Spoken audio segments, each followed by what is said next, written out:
রাত্রি 2টো থেকে সমস্ত আইনজীবী লোক, পুলিশ প্রশাসন সমস্ত কিছু করেছি। প্রচুর মানুষ, আমি অতটা কিছু জানিও না, বুঝিও না কোথায় কি দরখাস্ত জমা দিতে হয় না দিতে হয়। বলছে তোমরা এইভাবে ইমার্জেন্সি গেট অবরোধ করতে পারো না। স্যার ঠিক আছে, ইমার্জেন্সি গেট অবরোধ নাই, করতে পারি না, তাহলে আমার যে বাচ্চাটা অনাগত সন্তানটা দুনিয়াতে এসেছিল সেই তাকে মায়ের বুকে ফিরিয়ে দেন। আমি এটাই চাই, আর কিছু চাই না আপনাদের থেকে। বললো এখান থেকে গেট থেকে সরো, দিয়ে সব সরিয়ে দিল, এইদিকে বাইরে এনে দিল। কখন বললো যে বাচ্চা নেই? বাচ্চা নেই বলেছে ভৌমিক ডাক্তার। তারপরে দিয়ে ভৌমিক স্যার আমার মায়ের গলা ধাক্কা দিয়েছে, আবার গালে গালে চড়া মেরেছে, টিপে মেরে ফেলে দেবে। এইগুলোর প্রতিবাদ চাই। এই যে তৃণমূল সরকারের মমতা ব্যানার্জির যে হসপিটাল, এটা হচ্ছে শিশু চুরির হসপিটাল, ও শিশু পাচারের হসপিটাল, ও শিশু নিয়ে ব্যবসা করে, এর ভাগ মমতা পর্যন্ত পায়। আমি চাই আমার সন্তানকে ফেরত দিক, মরা হোক। মৃত বাচ্চা আপনাদের দেখিয়েছে? কোনো কিছু দেখায়নি। আমার মা কৃষ্ণনগর জেলা হাসপাতালে অতীতেও বাচ্চা চুরি হওয়ার অভিযোগ উঠেছে। আবারও উঠে এলো একই অভিযোগ। কোনো দুষ্ট চক্র কাজ করছে কি? এই ভাবনা নিয়েই নবদ্বীপের চর কাষ্ঠশালীতে মাম্পি খাতুনের সঙ্গে দেখা করতে গিয়েছিলাম আমরা। ধকল সামলে উঠতে পেরেছে কি? শরীর আর মন কেমন আছে মাম্পির? কি ভাবছেন তার পরিবার? গতকাল হ্যাঁ, দুপুর 12:15 নাগাদ আমার স্ত্রীকে গর্ভ অবস্থায় কৃষ্ণনগর সদর হসপিটালে ভর্তি করা। ওটির জন্য যাবতীয় যা কিছু মেডিসিন লাগে আমাকে দিয়ে আনায়, আমি সেই মতো দিয়ে আসি ডাক্তারবাবুদের। তার 5টা নাগাদ আমাকে ডাক্তারবাবুরা ডাকে, দিয়ে বলে আপনার স্ত্রীর পেটে কোনো বাচ্চা কাচ্চা কিছুই ছিল না। তো তারপর আমি যখন বলি স্যার যে হসপিটালের সমস্ত কিছু রিপোর্ট আছে, রিপোর্টে বলছে যে বাচ্চার ওয়েট, হার্টবিট, কত কি সমস্ত কিছু দিয়ে আছে, তখন ডাক্তারবাবু বলে এগুলো সব ভুয়ো। আমার সাথে স্যার পেটটা রিপোর্ট ভুয়ো হলো, বলছে পেটও তোর ভুয়ো ছিল। আপনি কি বাচ্চার বাবা? হ্যাঁ। আপনার নাম? মোহাম্মদ আরিফ সেন। আপনার স্ত্রীর নাম? মাম্পি খাতুন। এখন আপনারা কি করলেন? এখন আমরা মেমো সিএইচ অফিসে একটা দরখাস্ত দিয়েছি, আর হসপিটালের সুপারিনটেন্ডেন্টকে একটা দরখাস্ত দিয়েছি। দরখাস্ততে আমরা চাইছি যে আমাদের সন্তানটা আমরা ফিরে পাই। পুলিশকে জানিয়েছেন? আর পুলিশকে জানিয়েছি, তারা এখনো পর্যন্ত কোনো কর্ণপাতই করেনি। আপনাদের পুলিশের কোনো লিখিত কাগজ আছে পুলিশকে জানানো? হ্যাঁ হ্যাঁ আছে। লিখিত কাগজ আছে, হ্যাঁ। রিসিভ করে দিয়েছে? না, রিসিভ করে দেয়নি এখনো পর্যন্ত। আর আমি বলেছিলাম একটা জিডি করবো স্যার, বললো জিডি ফিরি এখন কিছু করতে হবে না। আমার স্যার জিডি নাম্বার আমার লাগবে স্যার, পরবর্তীতে যদি আমার কিছু করতে হয় লাগবে। তো বললো জিডি ফিরি এখন দেওয়া হবে না, তোকে কে শিখিয়ে দিচ্ছে জিডি নাম্বার আনার জন্য? ব্যাস এই বলে আমাকে বলেছে যে আমরা যাচ্ছি হসপিটালে, তোরা চ। জানুয়ারি মাসের 28 তারিখ নদিয়া জেলা সদর হাসপাতালের প্রসূতি বিভাগে সন্তান প্রসবের জন্য আসেন মাম্পি খাতুন। অদ্ভুত ঘটনা, প্রসবের জন্য অপারেশন টেবিলে তুললেও হঠাৎ ডাক্তাররা বলেন মাম্পির গর্ভে নাকি কোনো সন্তান নেই।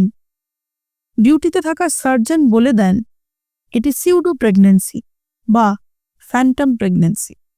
তাহলে দেখা হোক, তো ডকুমেন্টেশন হোক, সেই সাথে দরকার একটা মেডিকেল বোর্ড হোক, হায়ার লেভেলে মেডিকেল বোর্ড হোক, বোর্ড হয়ে এক্সামিন করা হোক আদৌ বাচ্চা আছে কিনা বা ডেলিভারি হয়েছে কিনা। শুধু শুধু অ্যালিগেশন দিয়ে তো লাভ নেই, আবার বাচ্চাটা নিয়ে আবার আমরা করবোই বাকি। আর আমি নিজে সারাদিন অপারেশনে এতই ব্যস্ত থাকি, ওইসব ব্যাপারে খোঁজ নেওয়া মানে মনে করি না। আর হসপিটালে বাচ্চা হলে কোথায় হবে? আইদার হসপিটালে লেবার রুমে হবে বা ওটিতে হবে। এই তো দুটো জায়গা ছাড়া বাচ্চার ডেলিভারি হয় না। যেখানে ওটিতেও ঢোকেনি, লেবার রুমেও ঢোকেনি, তাহলে বাচ্চাটা হলো কোথা থেকে? তাহলে এর আগে যে ইউনিভার্সিটিটা করা ছিল সেটা কি তাহলে ভুল? আমার সেটা মনে হচ্ছে ম্যালিঞ্জারিং হয়েছে, মানে অন্য কারো রিপোর্টও ইয়ে করতে পারে, নাহলে ভুল রিপোর্ট, দুটোর মধ্যে একটা। সরকারি কার্ডও দেখলাম। হ্যাঁ, কার্ডও আছে, আমি দেখলাম, আমিও দেখেছি কার্ড হয়েছে। আমার তখন আমি কার্ড নিয়ে আশা দিদি আমার কাছে এসেছি, আমি আশা দিদিকে জিজ্ঞেস করছি এই যে কার্ড হয়েছে আপনি পেশেন্টটাকে দেখেছেন কখনো? না, বলছে না। আশা দিদি ভার্সন হচ্ছে আমি দেখিনি। আর যে কার্ড করেছেন, পেশেন্টটাকে ফলো আপ করিয়েছেন? না, বলছে না। তাহলে আমি বলবো কি করে? আমি আপনাকে ফার্স্ট টাইম দেখে আমার ডায়াগনোসিস যেটা হয়েছে আপনাকে বলছি, যে ডায়াগনোসিস আমি যেটুকু করেছি যে পেটে বাচ্চা নেই। এবার তার ডকুমেন্টেশন জন্য আপনাকে আল্ট্রাসাউন্ড করতেই হবে, মাস্ট। কারণ আল্ট্রাসাউন্ড ছাড়া আমি বলতেও পারবো না। এই হচ্ছে টোটাল সিনারিও আর কি। স্বভাবতই মাম্পির সঙ্গে থাকা পরিবারের লোকজন হাসপাতাল থেকে বাচ্চা চুরির অভিযোগ তুলে বিক্ষোভ দেখাতে থাকেন। পুলিশ এসে জোর করে তাদের সরিয়ে দেয়।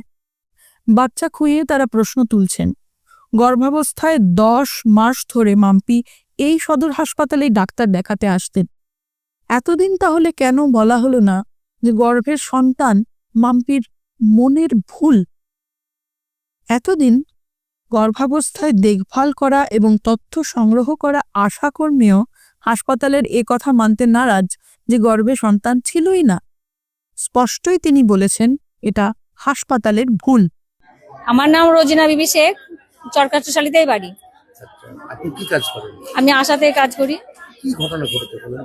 এই মাকে আমরা তো প্রথম থেকে পুরো 9 মাস পরিষেবা দিয়েছি। তো উনি সমস্ত রিপোর্ট এই সদরেই করেছে, যে জেলা হাসপাতাল থেকে। ততক্ষণ পর্যন্ত ওর সমস্ত রিপোর্ট একদম ওকে, ও বাইরে থেকে কোনো রিপোর্ট করায়নি, কিন্তু সমস্ত রিপোর্ট সদরেই করানো।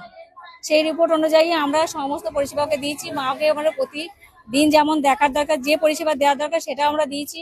তারপরে ওকে আমরা সদর জেলা হাসপাতালে ডেলিভারি করানোর জন্য ভর্তি করানোর কথা বলেছি। আর ওই মা এখন এলএমপি বা ইডিডি অনুযায়ী ওর 28 তারিখে পুরো ম্যাচুরিটি নিয়ে ভর্তি হয়েছে। ভর্তি হওয়ার পর ওর সাথে যেটা ঘটেছে, নর্মাল ডেলিভারি হয়েছে এবং ডেলিভারির পর ওর ডাক্তারবাবু বলছেন যে পেটে কোনো বাচ্চা নেই, কিন্তু আমরা যে এতদিন পরিষেবা দিলাম তাহলে সেটা কি কোথায় গেল? আমরা কার উপর ভরসা করে এই সমস্ত মায়েদের এই জেলা হাসপাতালে পাঠাবো?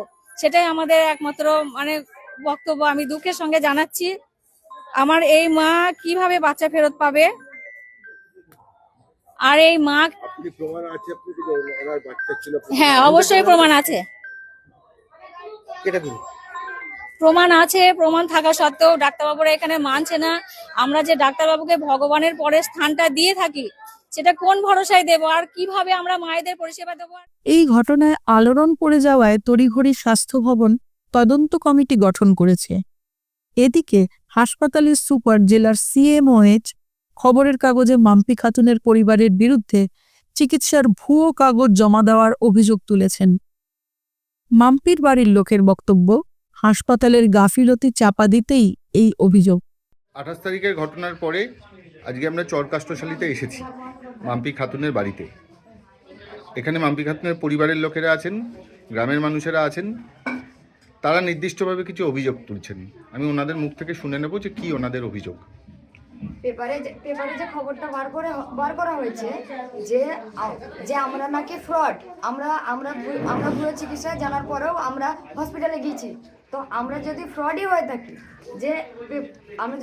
হয়ে থাকি তাহলে আমরা যে 10 মাস চিকিৎসাটা করালাম, আমাদের কাছে যে প্রেসক্রিপশনগুলো আছে, যে ডাক্তারবাবুরা দেখেছে, তাহলে ওনারা যে প্রেসক্রিপশনগুলো দিল, ওষুধগুলো দিল, তাহলে সেই ডাক্তারবাবুরা 10 মাস চিকিৎসা চলার সময় কেন আমাদেরকে বলে দিল না যে তোমার বোনের পেটে বাচ্চা নেই বা এটা ভুয়ো প্রেগনেন্সি? এটা যদি আমাদেরকে জানানো হতো তাহলে আমরা কখনোই চিকিৎসা করাতাম না, আমরা এর ব্যবস্থা নিতাম, আমরা ডাক্তার দেখাতাম আমার বোনকে। তাহলে আমাদেরকে না জানিয়ে কেন 10 মাস আমার বোনকে চিকিৎসা করা হলো? আর 10 মাস চিকিৎসা করার পরে কেন 10 মাস চিকিৎসা করার পরে প্রেগনেন্সি যদি ডেলিভারি হবে, ডেলিভারি ডেটেই কেন আমাদেরকে বলা হলো? যে ডেলিভারি ডেটের দিনই কিংবা কেন বলা হলো যে এটা ভুয়ো প্রেগনেন্সি? যদি এটা ভুয়ো প্রেগনেন্সি হয়েই থাকে তাহলে এগুলো আমাদেরকে আগে জানানো উচিত ছিল। আমরা জানলে কখনোই এটা করতাম না বা আমরা কখনোই হসপিটালে যেতাম না। আমরা ভুয়ো কেন হসপিটালে যাব?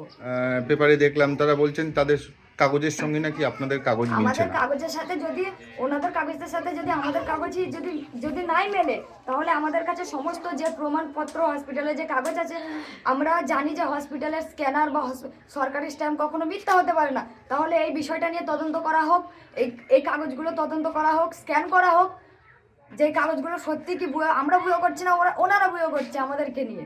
আপনারা এখন কি চাইছেন? আমরা এখন চাইছি যে এই কেসটা নিয়ে এগোতে, তদন্ত করা হোক। আমরা চাইছি যে আমাদের বিচার হোক। আর আমার বোনের পেটে যদি বাচ্চাই না থাকলো, আমাদের 10 মাস যে চিকিৎসাটা করালো, এতগুলো ডাক্তারবাবু যে ওনাকে দেখলো, 10 মাস যে চিকিৎসাটা করালো, কেন আমাদের একটা ঘরের মধ্যে রাখলো? কেন আমাদের সাফ বলে দিল না? সিউডো প্রেগন্যান্সির তত্ত্ব যে ভুল কম বেশি সবাই বুঝতে পারছে। মাম্পির সন্তান তাহলে কোথায় গেল? আদৌ কি তদন্তে বেরিয়ে আসবে কোনো সঠিক তথ্য, কোনো কেঁচো খুঁড়তে কেউটে